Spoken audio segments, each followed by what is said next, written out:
The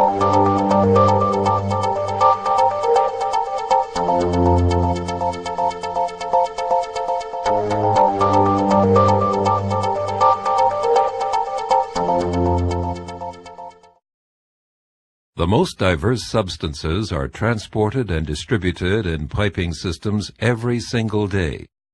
They can include solvents and chemicals, vegetable oils in the food sector, coolants in primary industry, or petrochemical products. The fluids flowing through pipes often have completely different properties. Therefore, different principles are required for their measurement. One principle is flow measurement based on the differential transit time method, using ultrasound. The basic physics of this principle can be traced back to the English physicist and Nobel Prize winner Lord Rayleigh. His book on the theory of sound, published in 1877, describes the propagation of sound waves in solids and gases. Here is how this measurement method works. Inside the ultrasonic flow meter, pairs of sensors are fitted across from each other in the measuring tube.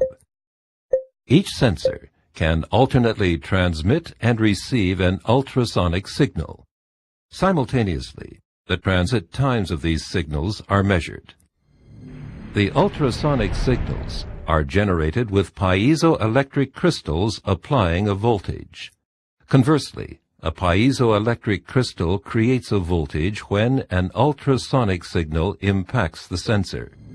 By increasing the number of sensor pairs, it's possible to accurately detect and mathematically compensate for flow profile distortions over the entire pipe cross-section. When there is no flow, the signal transit times are the same, upstream and downstream.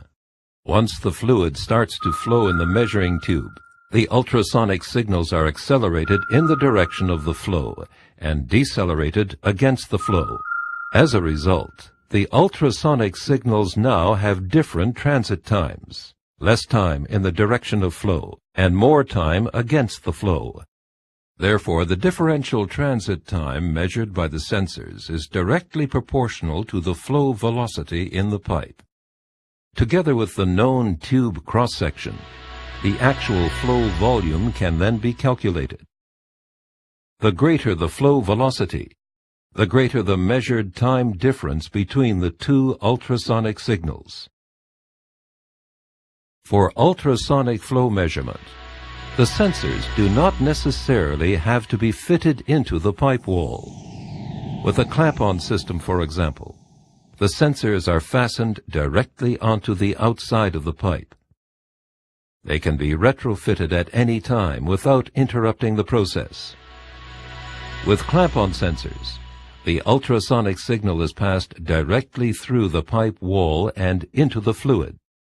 The signal continues through the fluid, is reflected on the opposite pipe wall, and then measured by the second sensor. In this example, with a two-traverse installation, the clamp-on design is unique because flow rates can be measured in very large pipes, up to 4 meters in diameter.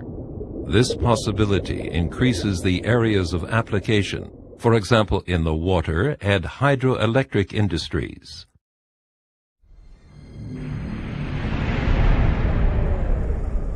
Flexible mounting, process safety, and cost-effectiveness are the distinctive advantages of ultrasonic flow measurement.